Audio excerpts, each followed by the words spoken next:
आज की कहानी है कुत्ते और बकरी को कहानी। बकरी रानी घर के पास चलते चलते एक जगह पर चारों पैर एक तरफ करके बैठ गई। वो बहुत परेशान दिखाई दे रही थी। वो मदद के लिए पुकार रही थी। छन्नू ने जब उसे देखा तो उसने अपनी पत्नी लाजो को आवाज दी। लाजो, बाहर आओ। देखो रानी को क्या हो गया है, बीमार तो नहीं हो गई? अरे ये तो बच्चा जन्मने वाली है, आप बैठिए, मैं सब देख लूंगी। रानी बकरी ने दो प्यारे प्यारे बच्चों को जन्म दिया तो छन्नू के घर में खुशहाली का वातावरण छा गया। दोनों बच्चों का नाम बिल्लू और टिल्लू रखा गया। छन्नू के कुतिया और उसके दो बच्चे जिनका नाम शेरा और बघेरा था, बकरी के दोनों बच्चों को देखने के लिए आ गए। बिल्ली उनसे खेलना चाहते थे, इसलिए आगे बढ़ गए। हमारे घर की आबादी बढ़ रही है, अब तक हम लोग कुल 6 हो गए हैं। ये लोग तो फैमिली प्लानिंग को नहीं मानते।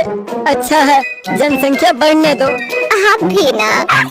इतना कहकर लाजो घर के अंदर चली गई। कुत्ते के पिल्ले और बकरी के बच्चे आपस में खेलने लगे। छन्नू ये देखकर बहुत खुश हो रहा था। वो भी उनके साथ खेल लेता था। उसे सब परिवार के सदस्य ही लगते थे।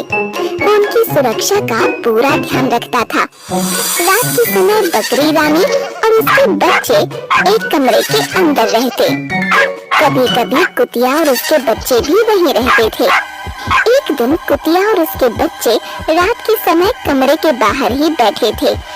अचानक एक सियार छन्नू के घर की बाउंड्री के अंदर आ गया। कुतिया के कान खड़े हो गए।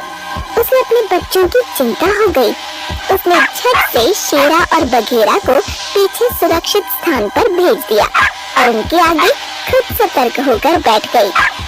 सियार ने रानी बकरी के कमरे में जाने की कोशिश की।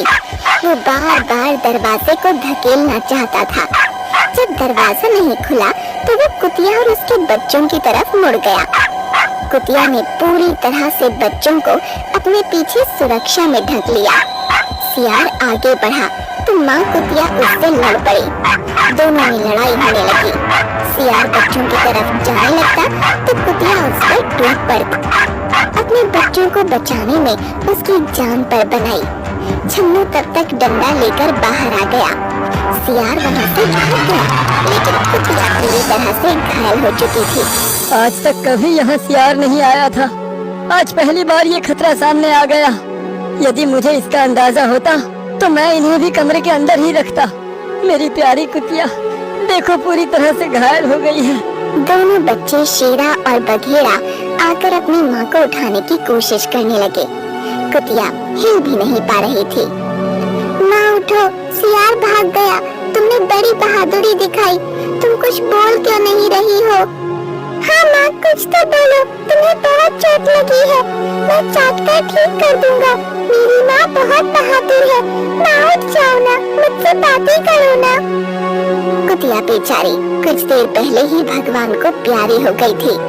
उसका निर्जीव शरीर भला अब क्या बोलता। छन्नू और लाजो की आंखों में आंसू आ गए।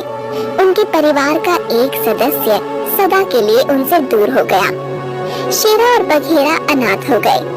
छन्नू और लाजो को उन पर बड़ी दया आ रही थी। ये दोनों दूध पीते बच्चे अभी बहुत छोटे हैं, बिना माँ के हो गए हैं। इन्हें तो ये भी नहीं पता कि अब इनकी माँ इस दुनिया में नहीं रही। रानी बकरी भी वहाँ पहुँच गई थी। उसने सब समझ लिया। वो शेरा और बघेरा के पास आ गई। उसकी ममता का आंचल बहुत बड़ा था। उसने दोनों बच्चों को अपना लिया। शेरा और बघेरा रानी बकरी का दूध इस तरह से पीने लगे जैसे वही उनकी माँ हो। उन दोनों ने भी रानी बकरी को अपनी माँ बना लिया। वो बिल्लू और टिल्लू के साथ भी पूरी तरह से घुल मिल गए। कहते हैं न होता जिनका कोई, उनका खुदा होता है। पिल्लों की माँ बकरी बन गई। शेरा और बघेरा बड़े हो गए। वो दोनों अपनी माँ रानी बकरी और भाई टिल्लू और बिल्लू की सुरक्षा में लगे रहते थे। एक शाम सूरज ढलते ही वही सियार फिर से आ गया। कमरे का दरवाजा खुला था। रानी बकरी और बिल्लू टिल्लू वहीं पर थे। सियार जैसे ही आगे बिल्लू और टिल्लू की ओर बढ़ने जा रहा था कि शेरा और बघेरा ने उस पर हमला बोल दिया। अच्छी कदकाठी के शेरा और बघेरा ने सियार पर जबरदस्त हमला कर दिया। सियार नीचे गिर गया और शेरा बघेरा फिर उस पर टूट पड़े। उन दोनों ने सियार को संभलने का मौका ही नहीं दिया और काट काट कर उसे मौत के घाट उतार दिया। इस तरह से उनके द्वारा रानी बकरी, टिल्लू और बिल्लू की सुरक्षा हो गई और उन्होंने अपनी माँ की मौत का बदला भी ले लिया।